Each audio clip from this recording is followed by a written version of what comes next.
ಮೊದಲನೇದಾಗಿ ಎಲ್ರಿಗೂ ಒಂದೇ ಒಂದು ವಿಷಯದ ಬಗ್ಗೆ ನಿಮಗೆ ಕ್ಲಾರಿಟಿ ಕೊಡಬೇಕು.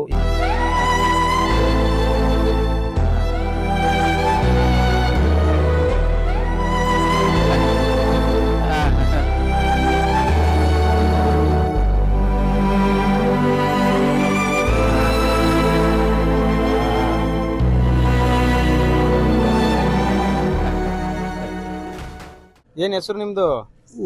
ಏನ್ ಹೆಸರು? ಲಿಂಗರಾಜು, ಮುನ್ರಾಜು. ಮಕ್ಳಿದಾರ? ಎಲ್ಲವ್ರೆ ಮಕ್ಳಿದಾರ ನಿಮ್ಗೆ? ಇದಾರ? ಸ್ನೇಹಿತರೆ ನಮಸ್ಕಾರ.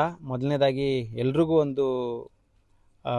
ಒಂದೇ ಒಂದು ವಿಷಯದ ಬಗ್ಗೆ ನಿಮಗೆ ಕ್ಲಾರಿಟಿ ಕೊಡಬೇಕು. ಈಗ ಸುಮಾರು ಜನ ನನಗೆ ಕಾಲ್ ಮಾಡಿ ರಸ್ತೆಯಲ್ಲಿ ಮಲಗಿರೋಂಥವ್ರನ್ನ ಬಂದು ಕರ್ಕೊಂಡೋಗಿ ಅಲ್ಲಿ ಬಿದ್ದಿದ್ದೀರಾ ಇಲ್ಲಿ ಬಿದ್ದಿದ್ದೀರಾ ಅಂತ ಸಾಕಷ್ಟು ಜನ ಕಾಲ್ ಮಾಡ್ತಾ ಇದ್ದೀರಾ. ಬಟ್ ನೀವು ಒಂದೇ ಮಾತಲ್ಲಿ ಹೇಳಬೇಕು ಅಂದರೆ ಜನಸ್ನೇಹಿ ಆಶ್ರಮದಲ್ಲಿ ಇಂಥವ್ರಿಗೆ ಸೇವೆ ಸಲ್ಲಿಸೋದಕ್ಕೆ ನಾವು ರೆಡಿ ಇದ್ದೀವಿ. ಬಟ್ ಜಾಗದ ಸಮಸ್ಯೆ ತುಂಬ ಕಾಡ್ತಾ ಇದೆ. ಅಂದರೆ ಮಲ್ಗೋದಕ್ಕೆ ಜಾಗ ಇಲ್ದಿರೋದ್ರಿಂದ ಒಂದನೇದು. ಎರಡನೇದು, ಇಂಥವ್ರು ರಕ್ಷಣೆ ಮಾಡೋದು ಅಷ್ಟು ಈಸಿ ಅಂತ ಅನ್ಕೊಳಕ್ಕೆ ಹೋಗಬೇಡಿ. ನೀವು ಫೋನ್ ಮಾಡಿದ ತಕ್ಷಣ ಬಂದು ಇವ್ರನ್ನ ಕಾರಲ್ಲಿ ಕೂರಿಸ್ಕೊಂಡು ಬರೋದಕ್ಕೆ ಸಾಧ್ಯ ಇಲ್ಲ. ಸೊ ಒಂದು ವಿಷಯನ ಚೆನ್ನಾಗಿ ಅರ್ಥ ಮಾಡ್ಕೊಳ್ಳಿ. ಯಾರಾದರೂ ಈ ಥರ ನಿರಾಶ್ರಿತರು ಅಥವಾ ರೋಡಲ್ಲಿ ಮಲಗುವಂಥ ವ್ಯಕ್ತಿಗಳು ಕಂಡು ಬಂದಾಗ ಸ್ಥಳೀಯ ಪೊಲೀಸ್ ಸ್ಟೇಷನ್ಗೆ ಮಾಹಿತಿ ಕೊಟ್ಟು ಅಲ್ಲಿ ಅವ್ರು ಬಂದು ಅವರನ್ನು ಎಂಕ್ವೈರಿ ಮಾಡಿ ಅವ್ರು ಅನಾಥರು ಅಂತ ದೃಢೀಕರಣ ಆದಮೇಲೆ ಆಶ್ರಮಗಳಲ್ಲಿ ಸೇರಿಸ್ಕೊಳ್ತಾರೆ. ಇದನ್ನು ಚೆನ್ನಾಗಿ ಅರ್ಥ ಮಾಡ್ಕೊಳ್ಳಿ. ಆಮೇಲೆ ಯಾವುದೇ ನಿರಾಶ್ರಿತರನ್ನ ಕರ್ಕೊಂಡು ಬರಬೇಕಾದ್ರೆ ಲೋಕಲ್ ಸ್ಟೇಷನಿಂದ ಈ ರೀತಿ ಒಂದು ಲೆಟರ್ ಕೂಡ ಬೇಕಾಗುತ್ತೆ, ಮತ್ತು ಪೊಲೀಸವ್ರ ಜೊತೆ ಒಂದು ಫೋಟೋ ಕೂಡ ಬೇಕಾಗುತ್ತೆ. ಸೊ ಈ ಮಾಹಿತಿನ ಎಲ್ಲರೂ ಅರ್ಥ ಮಾಡಿಕೊಂಡು ಬರೀ ಫೋನ್ ಮಾಡಿ ಅಲ್ಲಿದ್ದಾರೆ ಇಲ್ಲಿದ್ದಾರೆ ಅಂತ ಹೇಳೋದಕ್ಕಿಂತ ಮುಂಚೆ ನೀವು ಕೂಡ ಈ ರೀತಿ ಒಂದು ಸಪೋರ್ಟ್ ಮಾಡಿ ಅವರನ್ನು ರಕ್ಷಣೆ ಮಾಡಿ ಇಲ್ಲಿ ಕರ್ಕೊಂಡು ಬರೋದಕ್ಕೆ ಅವಕಾಶ ಇದೆ. ಈಗ ಫೋನ್ ಮಾಡಿದ ಜಾಗಕ್ಕೆಲ್ಲ ನಾನು ಬರೋದಕ್ಕಾಗಲ್ಲ.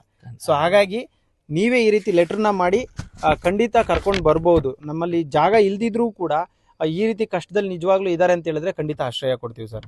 ಸೊ ನೀವು ಇಷ್ಟು ಕಷ್ಟಪಟ್ಟು ಪೊಲೀಸ್ ಲೆಟ್ರು ಮಾಡಿ ಕರ್ಕೊಂಡು ಬಂದಿದ್ದೀರಾ. ನಿಮ್ಮೆಲ್ರಿಗೂ ಹೃದಯಪೂರ್ವಕವಾಗಿ ಧನ್ಯವಾದಗಳನ್ನ ತಿಳಿಸ್ತೀನಿ. Thank you sir.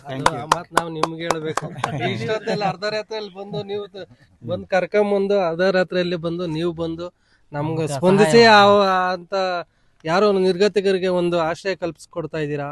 ಅದರಿಂದ ನಮ್ಮ ಸ್ನೇಹಿತರಿಂದ ನಮ್ಮ ಗ್ರಾಮಸ್ಥರ ಪರವಾಗಿ ನಿಮ್ಗೆ ಅಭಿನಂದನೆ ಸಲ್ಲಿಸ್ತಾ ಇದ್ದೀರಿ. ಇದೇ ದೇವರು ನಿಮ್ಗೆ ಶ್ರೀಮಾತ್ಮನ ಆರೋಗ್ಯ ಐಶ್ವರ್ಯ ಎಲ್ಲ ಕೊಟ್ಟು ಇನ್ನ ಸಾವಿರಾರು ಜನನ ಸಾಕೋ ಅಂತ ಒಂದು ಶಕ್ತಿ ಕೊಡ್ಲಿ ಅಂತ ದೇವರಲ್ಲಿ ಬೇಡ್ಕೊಳ್ತೀರಿ ಸರ್. ತುಂಬಾ ಧನ್ಯವಾದ ಸರ್. Thank you.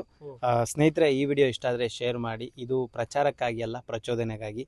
ಜೊತೆಗೆ ಇಷ್ಟೊಂದು ಜನ ಪಾಪ ಕಷ್ಟಪಟ್ಟು ಕರ್ಕೊಂಡು ಬಂದಿದ್ದಾರೆ. ಅವ್ರನ್ನ ನಿಜವಾಗ್ಲೂ ಅಭಿನಂದನೆಗಳನ್ನ ಸಲ್ಲಿಸ್ತೀನಿ. ಯಾಕೆಂತ ಹೇಳಿದ್ರೆ ಎಲ್ಲೋ ಸಾಯ್ಲಿ ಬಿಡು, ಅನಾಥ, ಅವ್ನಿಗೆ ಯಾರು ಹಿಂದೆ ಮುಂದೆ ದಿಕ್ಕಿಲ್ಲ, ದಿವಾಳಿ ಇಲ್ಲ, ಸತ್ರೆ ಎತ್ತಾಕನ ಬಿಡು ಅಂತ ಸುಮ್ಮನಾಗಲಿಲ್ಲ. ಸೊ ಸಾಯಗಳಿಗೆಲ್ಲ ಕೂಡ ಒಂದು ಸ್ವಲ್ಪ ನೆಮ್ಮದಿಯಾಗಿರಲಿ, ಆಶ್ರಮದಲ್ಲಿ ಊಟನೋ ತಿಂಡಿನೋ ಅಂಬ್ಲಿನೋ ಗಂಜಿನೋ ಕುಡ್ಕೊಂಡು ಇರಲಿ ಅನ್ನೋ ಕಾರಣಕ್ಕೆ ಇಲ್ಲಿವರೆಗೂ ಕರ್ಕೊಂಡು ಬಂದಿದ್ದಾರೆ. ಸೊ ಒಳ್ಳೇದಾಗಲಿ, ಶನೀಶ್ವರ ಒಳ್ಳೇದು ಮಾಡಲಿ. ಒಳ್ಳೇದಾಗಲಿ ಎಲ್ರಿಗೂ. ನಮಸ್ಕಾರ.